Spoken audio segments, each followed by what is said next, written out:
수해 골프로 무리를 빚은 홍준표 대구시장이 당원권 정지 10개월이라는 중징계를 어제 받았습니다.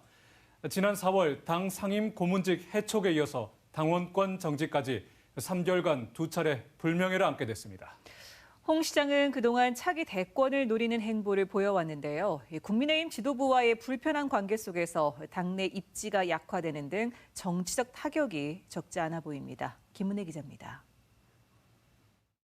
국민의힘 중앙윤리위원회는 수해 중 골프와 이후 국민정서를 자극한 인터뷰와 SNS 게시글이 당 명예를 실추시켜 징계한다는 점을 강조했습니다.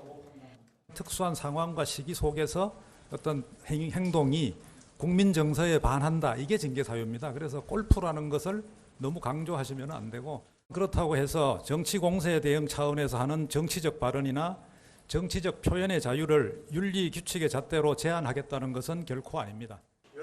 지난 4월 당 상임 고문 해촉으로 좁아진 홍준표 시장의 당내 입지가 더욱 좁아졌다는 분석이 나옵니다. 징계 절차가 시작되고 수위를 논의하는 동안 국민의힘 내부에서조차 홍 시장을 대변하거나 옹호하는 움직임은 찾아보기 어려웠습니다. 저는 이것으로서 국민의힘이 홍준표 시장에 대해서 자신들의 어떤 권력 지도, 권력 지도에서 홍준표 시장은 없다. 그걸 선언한 것이다. 라는 것을 선언한 걸로 봐야 되겠죠. 당원권은 내년 총선이 끝난 뒤에나 회복됩니다. 현직 지자체장으로서 총선에 직접 출마하지 않더라도 12명의 지역구 의원이 있는 대구 총선 판도에 영향을 미치기도 어려워졌습니다.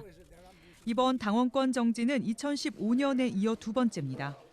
징계 직후 3년이라는 긴 시간이 있다며 후일 도모를 암시했지만 두 번의 징계 이력은 차기 대권 도전에도 큰 부담이 될 전망입니다. 홍 시장을 잠시 위축시킬 수는 있겠지만 그 대선을 바라보는 정치적 입지에는 큰 영향을 줄 것 같지는 않습니다.